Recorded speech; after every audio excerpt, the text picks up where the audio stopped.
Hello, and welcome to another Songs of Conquest mapmaker tutorial. My name is Nick, and today we're going to be covering magical barriers and keystones. Let's get into it.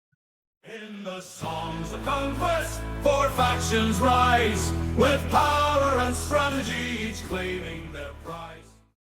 There are currently 5 different colors of magical barriers: blue, green, pink, orange, and yellow. Each of these is of course controlled by a keystone of matching color that wielders can interact with to turn the barriers on or off. When placing a keystone in the map maker, you can decide whether to put it in a locked or unlocked state. If placed in an unlocked state, then wielders will have to first activate it before it can be used. If all keystones of a certain color are placed in an unlocked state, then the magical barriers will also begin in an unlocked state.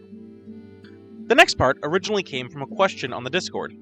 The question asked by user Pangolin Advisor was, is it possible to make it so that you have a magical barrier between 2 keystones, and when either keystone is activated, the magical barrier is permanently deactivated? After a bit of testing, here is how we did it. By going to the Interaction tab of the keystone, you can turn on trigger effects.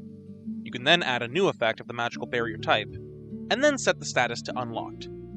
The color of magical barrier this targets is blue by default, and while you can change it, it becomes a bit of a guessing game, so you're maybe best to leave it be if possible.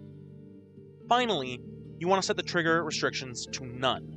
This causes the magical barrier trigger that you have created to override the regular trigger of the keystone. Thus, they will only be able to unlock magical barriers and will not be able to lock them again.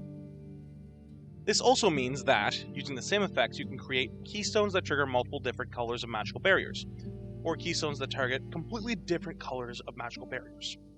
You can even put the magical barrier trigger effect on other items, such as a gold pouch, meaning that you can create a gold pouch that causes magical barriers to disappear or appear if you're feeling particularly nasty. There is one pretty big caveat to all of this at the moment, and that is the AI ignore all added triggers to objects. For instance, in this case, I've changed this green keystone to deactivate the blue barrier to allow me to get through. But if I let the AI do the same thing, then they instead deactivate the green barrier to collect the gold. So if there's gonna be an AI on your map, maybe just place a wall of gold pouches that give no money when collected. You can see how to do that on our video on resource interactions. I hope that you've enjoyed this tutorial and found it useful. Let us know in the comments below if you end up making a map using any of these tools. And until we see you in the next song.